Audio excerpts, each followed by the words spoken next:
All right, for our next assignment, we just went over the 7 elements of art. So for our next assignment, you will need a pen. I'm going to be using 2 pens, but you only need 1. Colored pencil. One of your Sharpies. And you will need a straight edge. If you have a ruler, use a ruler. I'm going to be showing you how, if you don't have a ruler, how to use a ruler. Okay? So first thing we're going to do is I'm going to take my straight edge, and I also have a sheet of paper here. This is, you can just use your page in your sketchbook. This is a page from my sketchbook. So what we're going to do is I'm just going to divide my paper evenly. So I'm going to go from corner to corner here with my straight edge, which I'm using my piece of paper. Taking my Sharpie. And I'm cutting it in half pretty much. So I'm going to do that again. So I'm going to make an X on my page.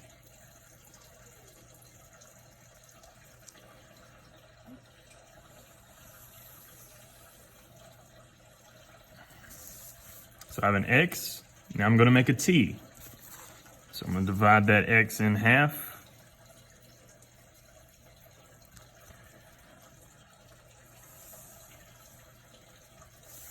And now I'm going to divide it again. So this I'm doing X and a T. Like I said, if you have a ruler, it's a lot easier to do with the ruler, but if you don't, you have to improvise. Use a piece of paper. So I have an X and a T. All right, so I'm done with my straight edge for now. So what we're gonna be doing is, I'm gonna go ahead and label this.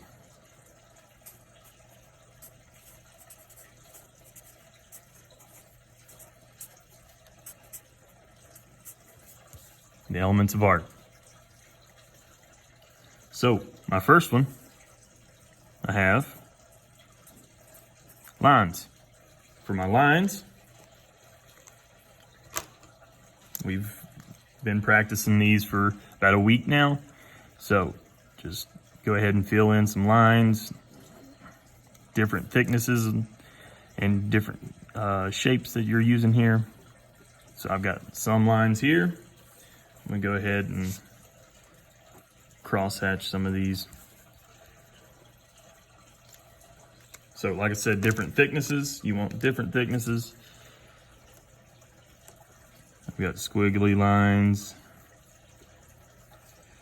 Let's see here. We can do some bold, thick lines.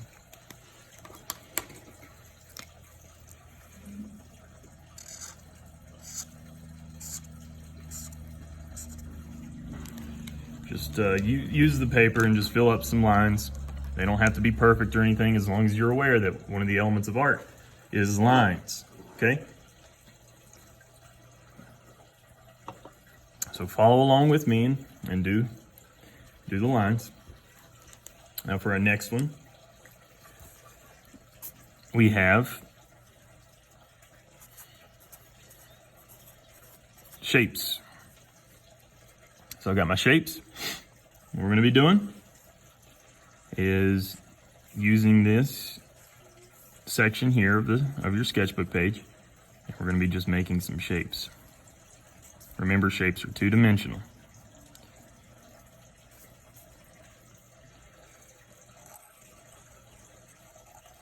If you want to get really creative, do some overlapping.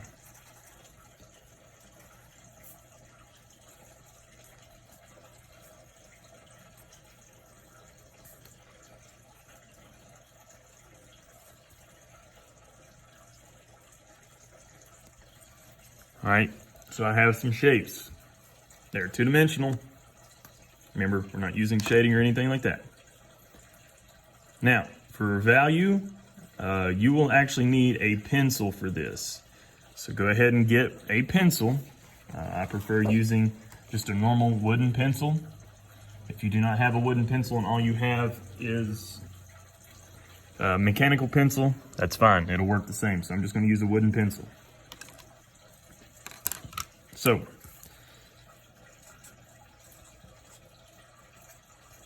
value.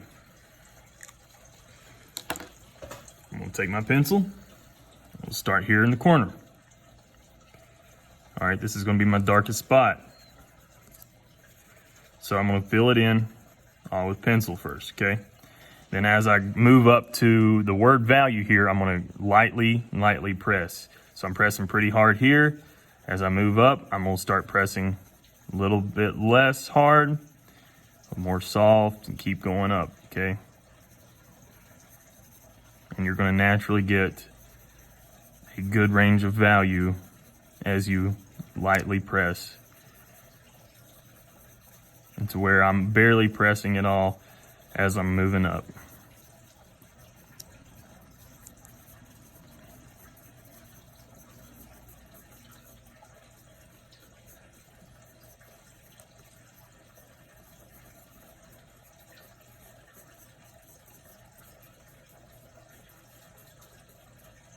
Okay, so I've got a good range of value here. And if I want to go back over it, go for my darks again.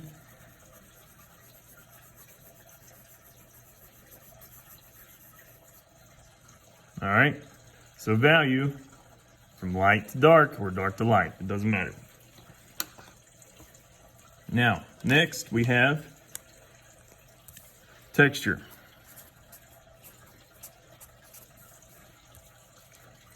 Texture, remember, it has either actual texture or implied texture.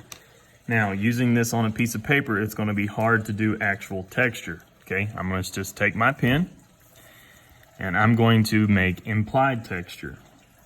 Now, implied texture, remember, is how something looks like it feels.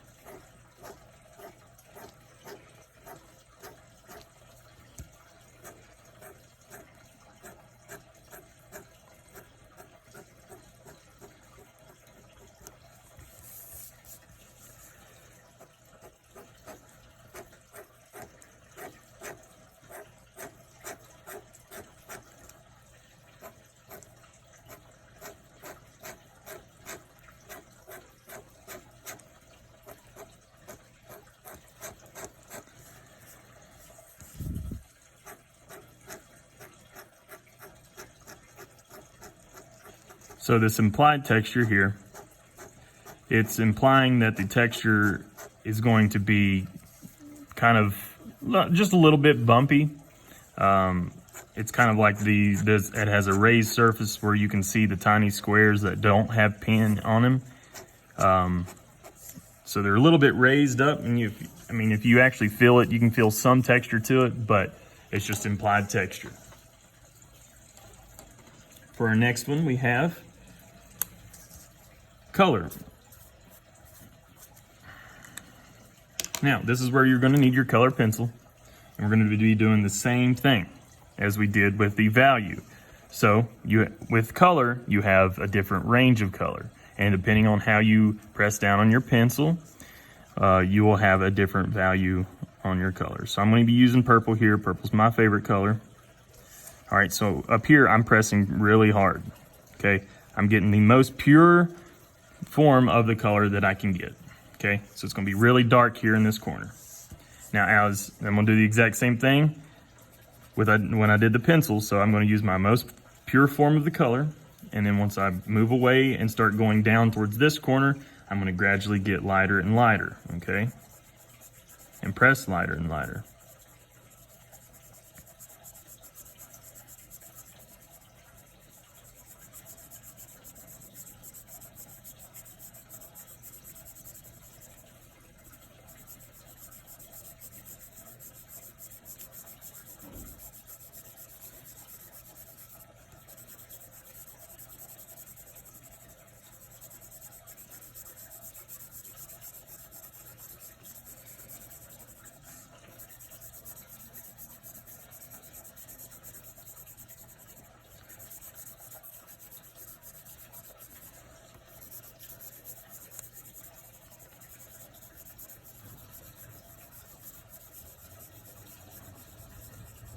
Until it goes into white, okay?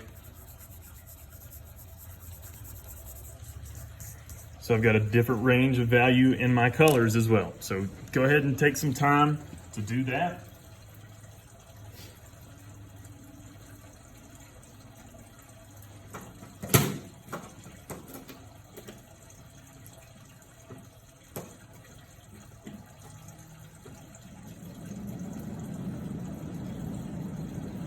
So once you have done that and completed that, we're going to be moving on to our next form.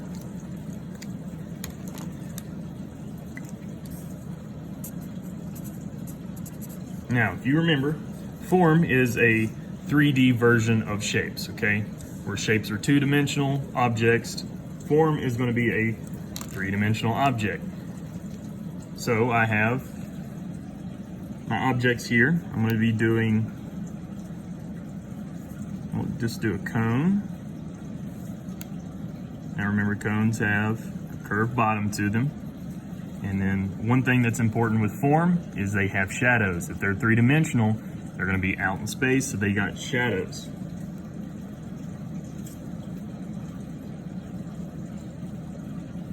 Okay, shadows are going to be pretty much black, darkest part.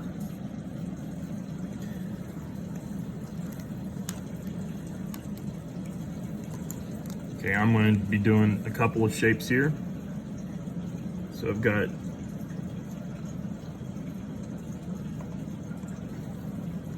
a rectangle, a square here. I'm just going to do a cube.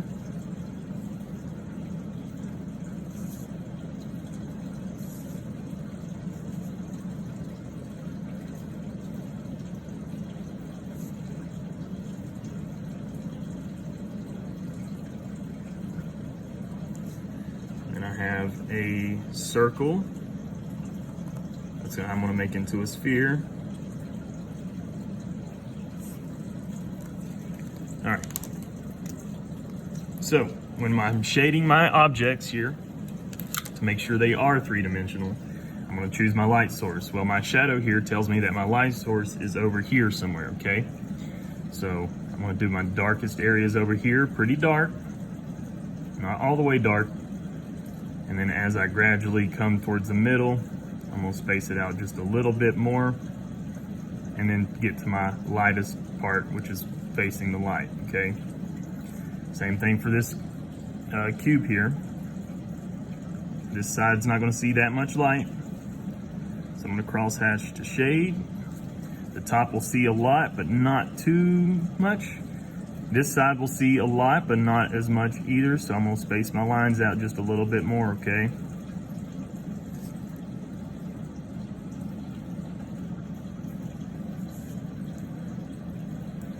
For my sphere, choose my light source, boom, it's going to hit right there.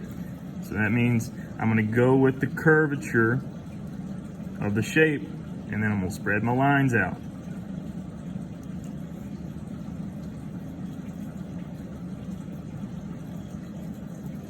All right, so I have form. And last but not least, we have space.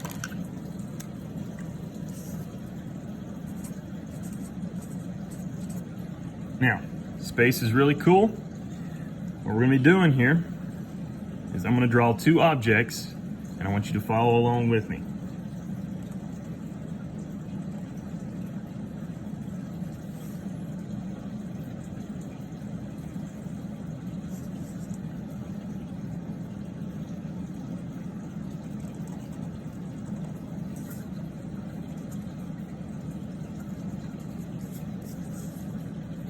All right, now I'm going to fill this in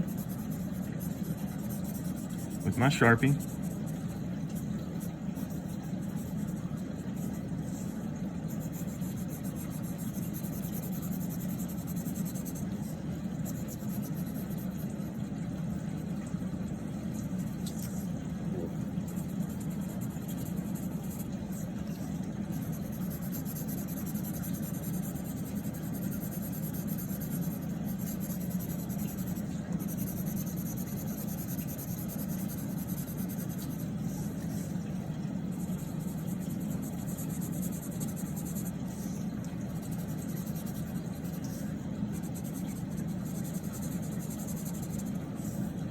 fill this side in as well.